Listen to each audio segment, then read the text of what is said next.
Hello and welcome back to the studio. Done a lot of upgrades this week, more than I probably imagined I thought I was going to do. This is the Class 1 rig you see in front of you. If you remember, it had the Energy shocks before. These were a temporary deal, and I knew they were going to be, because I wanted a scale shock, one that was going to look really good for a Class 1.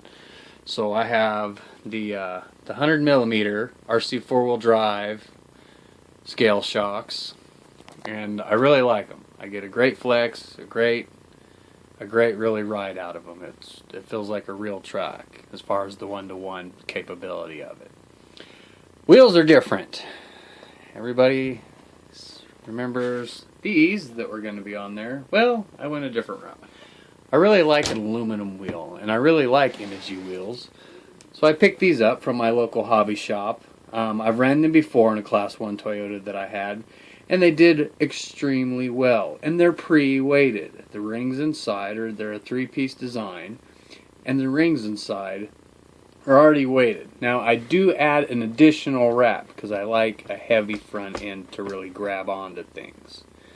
We did install the metal rock sliders as well. That'll be a nice little package when we're protecting a hard body.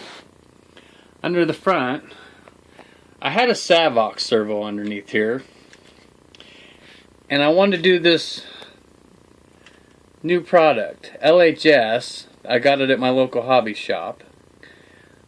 Came out with the new servo. It's a high torque, metal case, waterproof, 208 ounces of torque.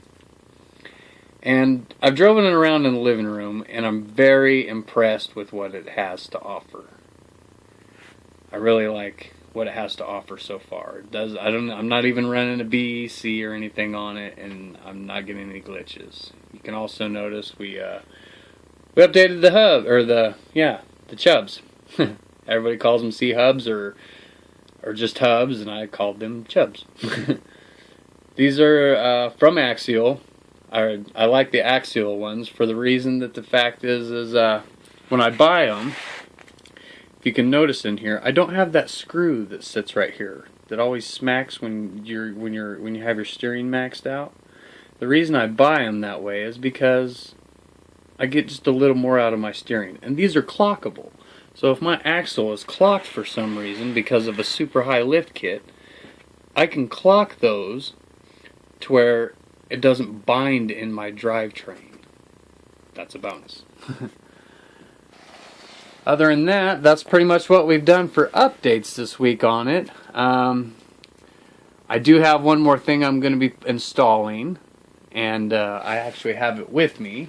Let me reach over here and grab it. I have a set of overdrive gears for the front end.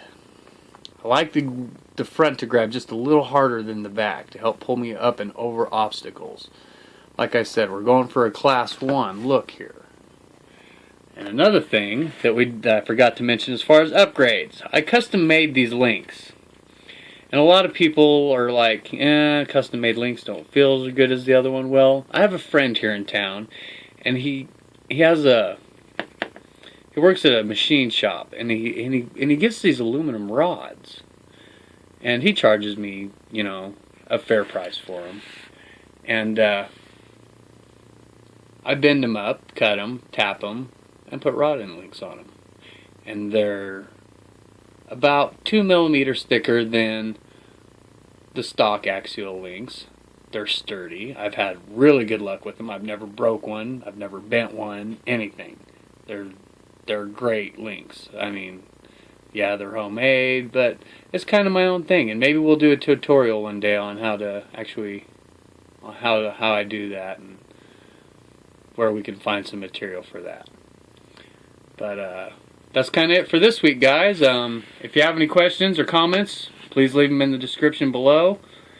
Feel free to comment. Please like and share the page, and have a Merry Christmas, everyone. Thanks for watching.